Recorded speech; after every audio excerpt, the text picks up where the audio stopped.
في سبيل الله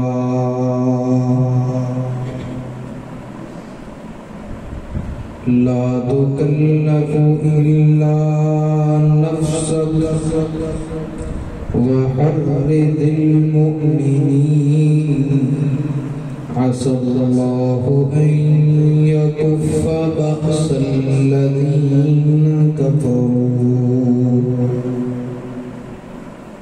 والله أشد بأسا وأشد تنكيلا.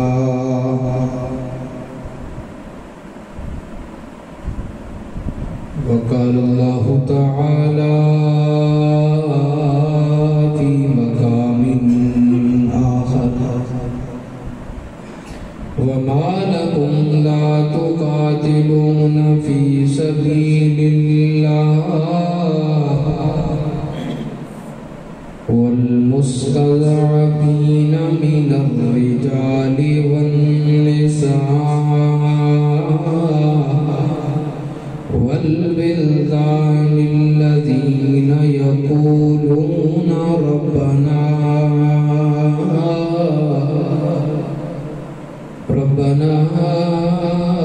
أخرجنا من هذه القرية الظالم أهلها واجعل لنا من لدنك وليا واجعل لنا من لدنك نصيرا. الذين آمنوا يقاتلون في سبيل الله والذين كفروا يقاتلون في سبيل الطاغوت فقاتلوا أولياء الشيطان إن كيد الشيطان كان ضعيفا. سبحان ربك رب العزة عما يصفون وسلام على المرسلين والحمد لله رب العالمين.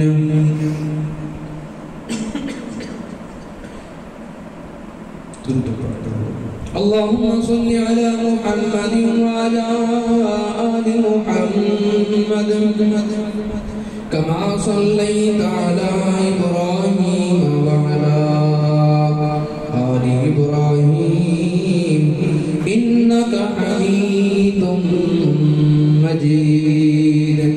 اللهم بارك على محمد وعلى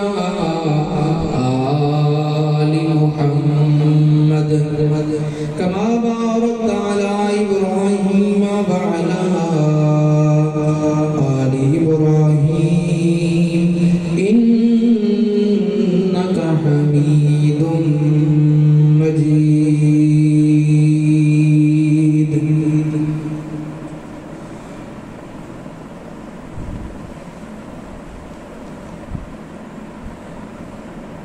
انتہائی قابل قدر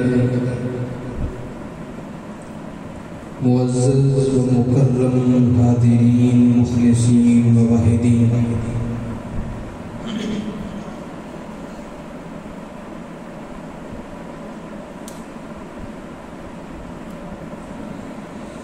اللہ رب العالمین نے عظیم رہنما کتاب قرآن مجید فرقان حمید کو اپنی رحمت سے نبی مکرم جناب محمد رسول اللہ صلی اللہ علیہ وآلہ وسلم کی ذات اقدس پہ نازل فرمایا. بلا شبہ قرآن مجید فرقان حمید اللہ تعالیٰ کی ایسی رحمت والی کتاب ہے کہ جس کے ہر ورق پر، ہر صفحے پر اللہ کی یہ رحمتوں کا نزول نظر آتا ہے۔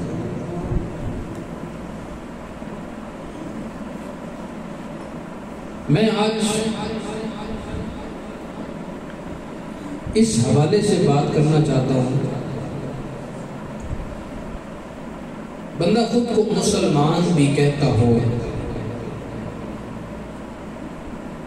فرما بردار بھی سمجھتا ہو، پھر بحیثیت مسلمان اس کی ذمہ داری کیا ہے؟ بحیثیت مسلمان کیا ذمہ داری ہے؟ تھوڑا سا خیالات کو پیچھے لے جائیں تو آدم علیہ السلام سے لے کر آج کے وقت تک اولاد آدم میں جنگ چلتی آ رہی ہے،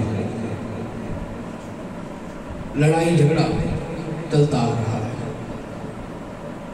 اولاً جو جنگ لڑائی جھگڑا ہوا تھا وہ آدم علیہ السلام کے بیٹے حابیل اور قابیل کے درمیان ہوا تھا،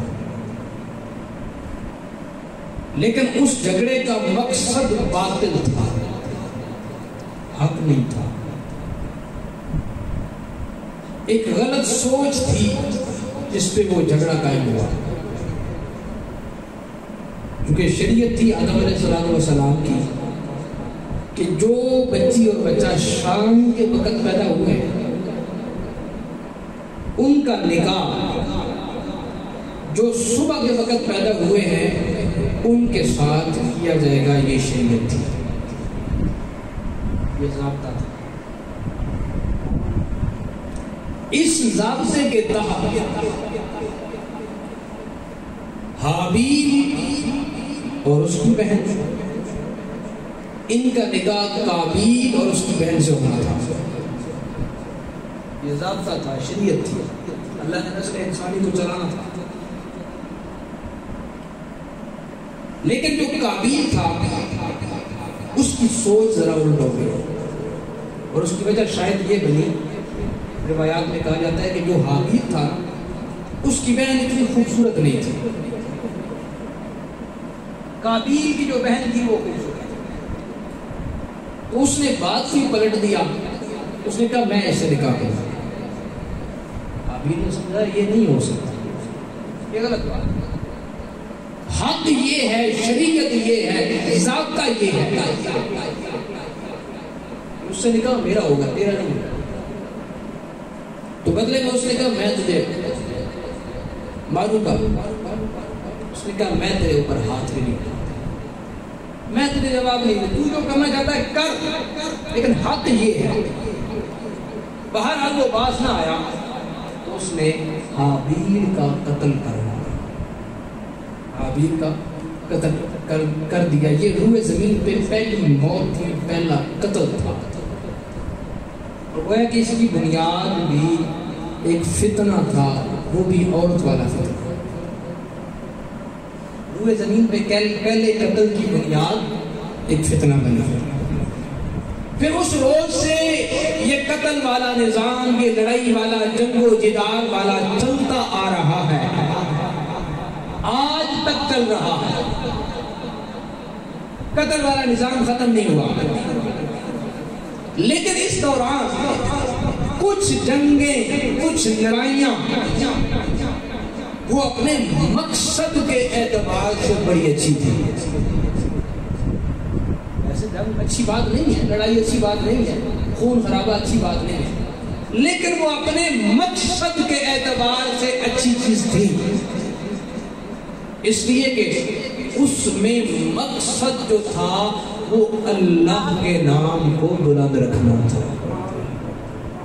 اللہ کے نام کو بلند رکھنا، اعلاء کلمۃ اللہ، اللہ کے فیصلے کو نافذ کرنا، اللہ کے احکامات کو عام کرنا، اللہ کے نام کو بلند کرنا، یہ مقصد تھا ان جنگوں کا، جس مقصد کی بنیاد پہ وہ جنگیں بڑی اعلیٰ جنگیں عظیم ہو گئی۔ ویسے تو لڑائی عظیم نہیں ہے، لڑائی کوئی اچھی چیز نہیں ہے، لیکن اپنے مقصد کے اعتبار سے وہ اچھی ہو گئی کہ اس میں مقصد عظیم تھا۔ اب میں تھوڑا سا نقشہ کھینچنا چاہتا ہوں اس زمانے کا جب یہ کام شروع کیا گیا۔ عرب کا علاقہ، وہاں ایک بادشاہ تھا، اس بادشاہ کا نام تھا عمر بن ہند۔ اس بادشاہ کے بھائی کو قبیلہ بنو تمیم کے لوگوں نے قتل کر دیا۔ اب اس نے قسم کھا لی، اس نے کہا تو ایک قتل ہوا، میں تیرے بدلے میں 100 بندہ قتل کروں گا بنو تمیم کا۔ اس نے بنو تمیم پہ حملہ کر دیا۔ بنو تمیم والے پہلے ہی خبردار بیٹھے تھے کہ کس وقت بھی اب بادشاہ آخر اس کے بھائی کو مارا ہے، کوئی چھوٹی بات نہیں ہے، بڑی جگہ پہ پنگا لیا ہوا ہے، وہ اپنے طور پہ چوکنا تھے۔ جیسے ہی وہ حملہ آور ہوا وہ بھاگ کھڑے ہوئے۔ قبیلہ بنو تمیم کے لوگ جو تیار بیٹھے تھے وہ تو بھاگ گئے، لیکن ایک بڑھیا عورت رہ گئی جو بیچاری چلنے سے بھی قاصر تھی، اس کا قصور بھی نہیں تھا، اس نے تھوڑے جا کے لڑائی کی تھی، مارا تھا۔ اب وہ جب بادشاہ آیا نا تو اس نے اس عورت کو قبضے میں لے لیا۔ اس نے بڑی محنت سماجت کی کہ میرا قصور نہیں ہے، میرے ساتھ یہ سلوک کیوں کر رہا، لیکن اس کی بدبختی کا یہ عالم تھا۔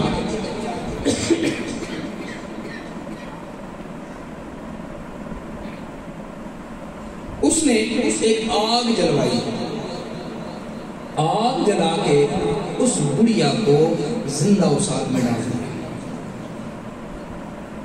زندہ ڈال دیا اس آگ میں۔ این اسی وقت پہ ایک مسافر تھا، بیچارہ کئی دنوں سے بھوکا سفر کر رہا تھا، اسے آگ کا دھواں نظر آیا، اسے لگا کہ یہاں کوئی کھانے پینے کا انتظام ہو رہا ہے، چلتا ہوں شاید میرے لیے کچھ کھانے پینے کو مل جائے۔ وہ قسمت کا مارا وہاں آ گیا، آگے وہ عمر بادشاہ موجود تھا، اس نے فوراً اسے پکڑا، پوچھا کون ہے تو؟ نے کہا بھائی مسافر ہوں، بھوک ہے، کھانے کی تلاش میں یہاں چلا آیا ہوں۔ اس ظالم نے اس کو بھی اٹھایا اور اس آگ میں ڈال دیا۔ جہاں انصاف کا قتل شرعام تھا، انصاف نام کی کوئی چیز نہیں تھی، ظلم بربریت اپنے عروج پر تھا، جب کسی کا کوئی لحاظ شرم نہیں تھا، اس وقت پہ عرب کی سرزمین پہ ایک ایسا آفتاب طلوع ہوا جس نے عرب کے علاقے کی نہیں بلکہ پوری دنیا کی تقدیر کو بدل کے رکھ دیا، اور وہ آفتاب نبوت جناب محمد رسول اللہ صلی اللہ علیہ وآلہ وسلم۔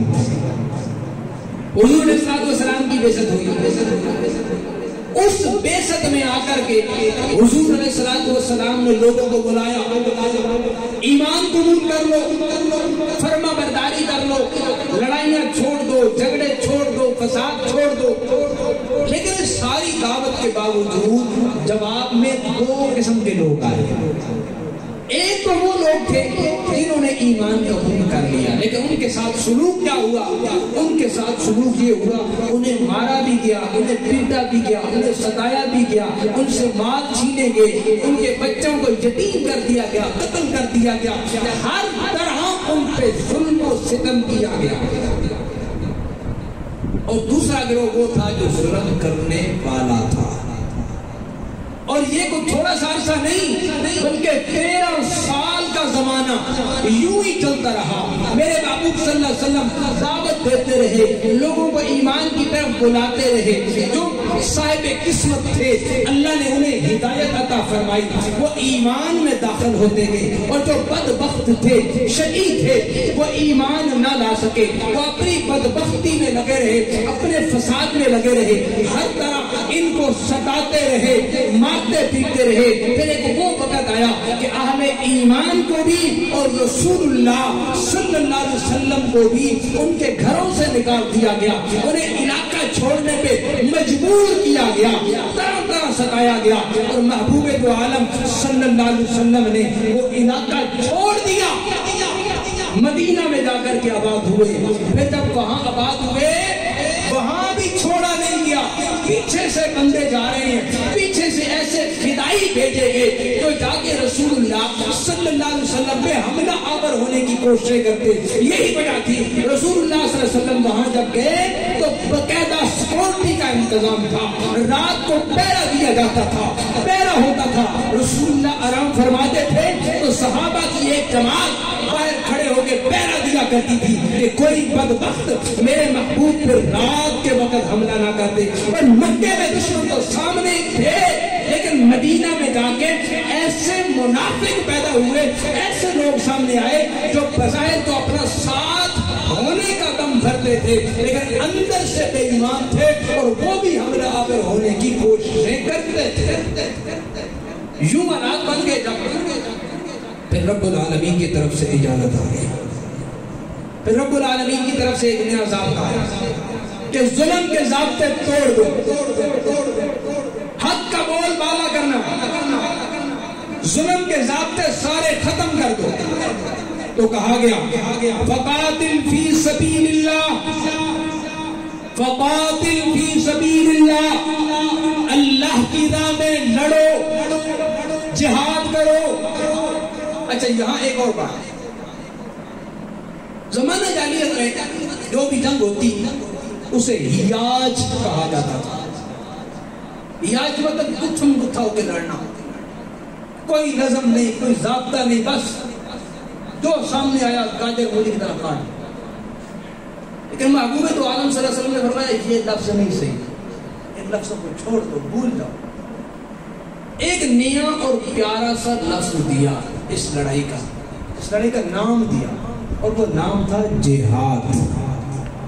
جہاد کا لفظ معنی ہے کوشش کرنا. تو گویا کہ کہا گیا ایک مقصد کے لیے, ایک ٹارگٹ کے لیے, ایک منزل کے لیے کوشش کرنی ہے. تمہارا بیجا لڑنا, بیجا گتھم گتھا ہونا, بیجا جھگڑے کرنا, اس کی کوئی گنجائش نہیں ہے. تم نے لڑنا ہے, تم نے جگڑنا ہے ایک مقصد کے لیے, ایک منزل کے لیے, ایک لاہ عمل کے لیے لڑنا ہے. تمہارا کوئی ٹارگٹ ہوگا, اس کے حساب سے لڑو. بیجا نہیں کرنا, جانے ضائع کر دو اپنی بھی, آگے والے کی بھی نہ. یہ زندگی اللہ نے ایک بار دی ہے, اس کو با مقصد بنانا, بے مقصد ضائع نہیں کرنا.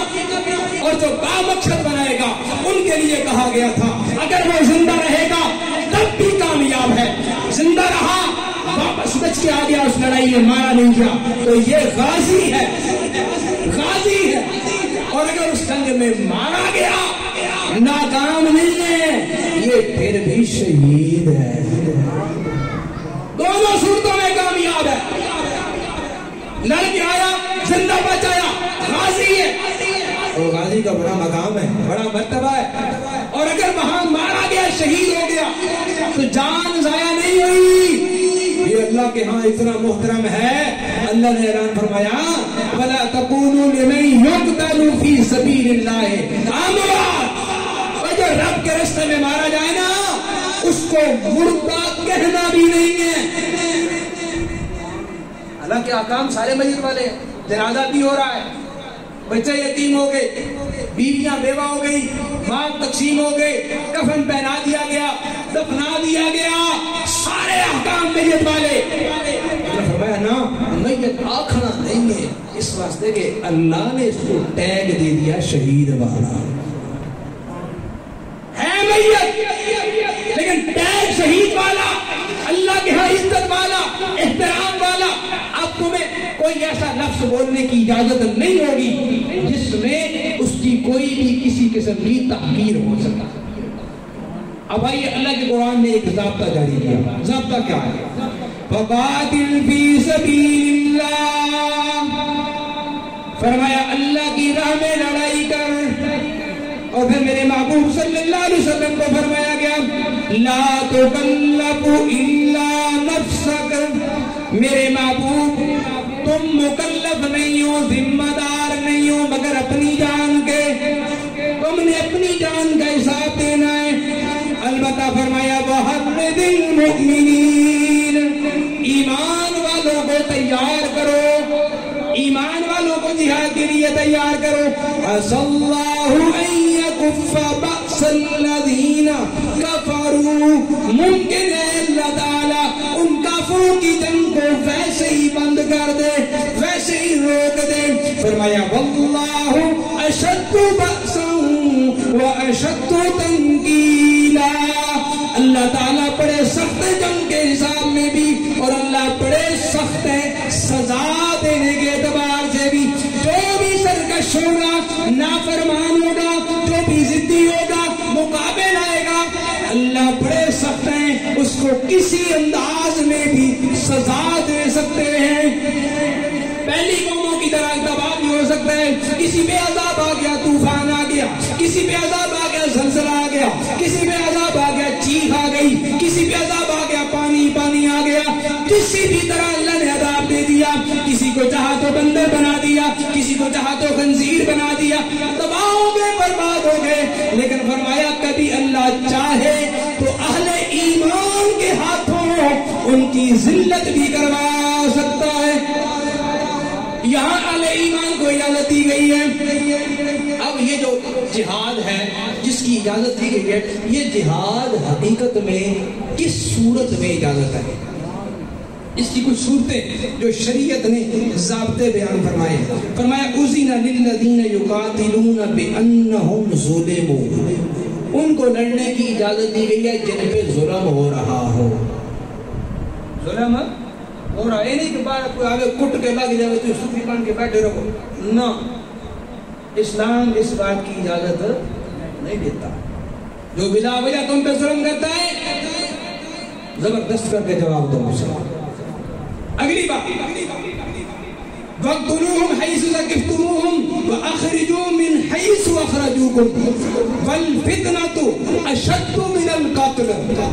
دوسری صورت فرمایا ایسا انداز اختیار کیا گیا تمہارے ساتھ کہ تمہیں تمہارے گھروں سے نکال دیا گیا، گھروں سے نکال دیا گیا، تمہارے ساتھ ظلم ہوا اور فتنہ برپا کیا گیا، تو قتل سے بھی زیادہ بڑا گناہ ہے، یعنی شرک برپا ہو گیا۔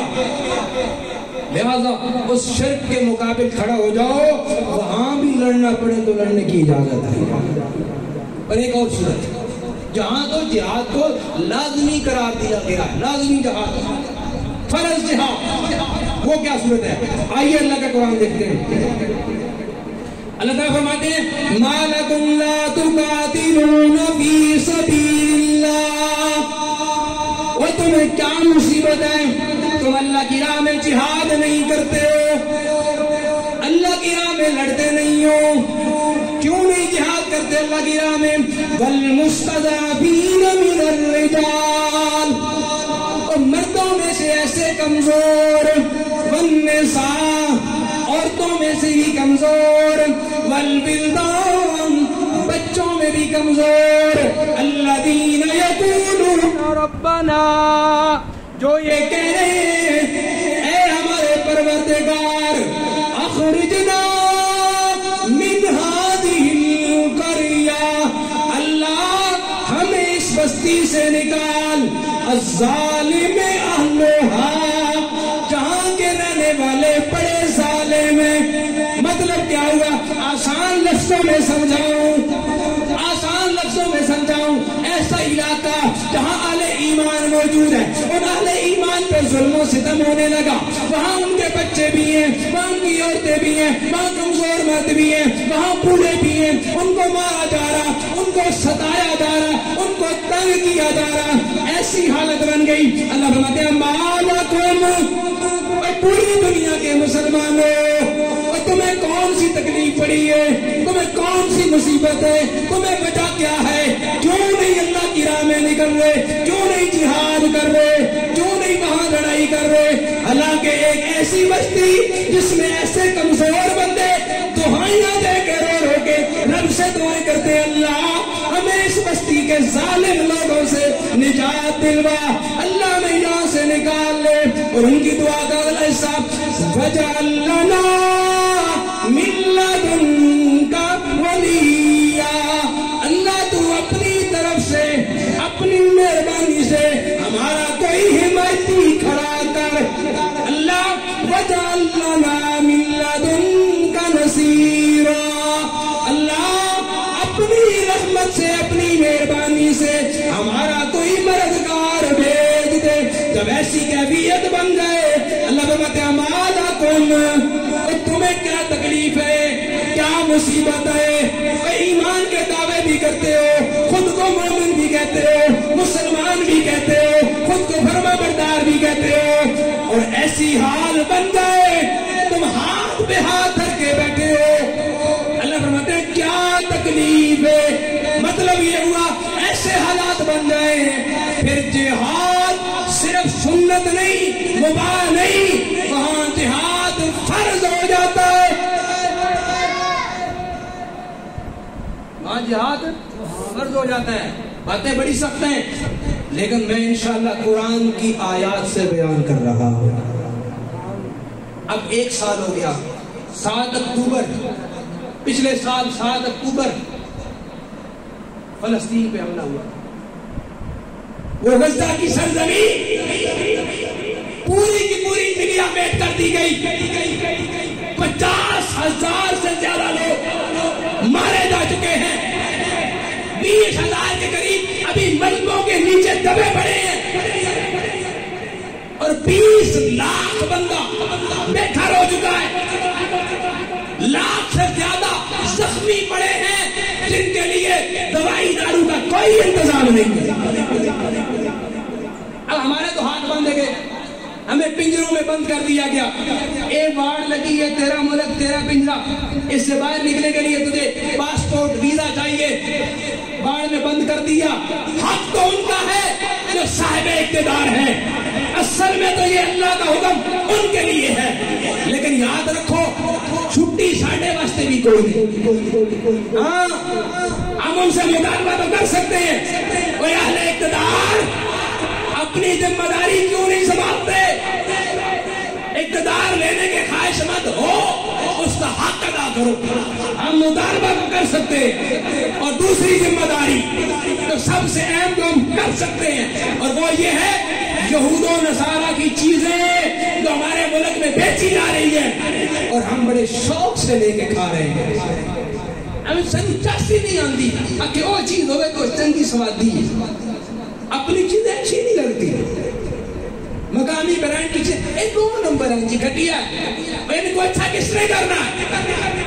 ان کی خرید و فروخت کرو گے، ایک بندے کا جب کاروبار بزنس بڑھے گا اس کا دماغ خراب ہے، وہ 2 نمبر چیز بنائے، ایک کا کاروبار لاکھوں میں چلا جائے گا، وہ کہے گا میرا کاروبار اچھا ہو گیا، میں اس چیز کو اچھے سے اچھا بناؤں، یہ اور زیادہ چلے۔ خود اپنے ملک کی چیزوں کو پروموٹ کرو، کیوں یہود و نصارہ کی چیزوں کو لیتے ہو؟ یہ لو کی چیزیں، یہ بسکٹ سارے عام کھائے جاتے ہیں بڑے شوق سے، اور بچوں کو وہ لے کے دیے جاتے ہیں۔ کبھی یہ سوچا ہے کہ یہ جو ہم بسکٹ لے کے دے رہے ہیں، اس کی پرافٹ سے گولی خرید کے وہ ایک چھوٹا سا معصوم فلسطینی بچہ جس کی زبان پہ قرآن ہے، اس کی گردن میں اتار دی گئی، اس کے سینے میں اتار دی گئی، اور رب کے حضور حاضر ہو کے تمہارے خلاف اگر شکایت کرے گا، کیا جواب ہے؟ کیا کہتے بولا؟ ہمیں اپنی پڑی تھی، ہمیں تو فکر نہیں تھی اس بات کی کہ وہاں بچے مر رہے تھے، وہاں عورتوں پہ حملے ہو رہے تھے، ان کی عصمت تری ہو رہی تھی، ان کو مارا جا رہا تھا، ان کو ذبح کیا جا رہا تھا، گاجر مولی کی طرح کاٹا جا رہا تھا، اور ہم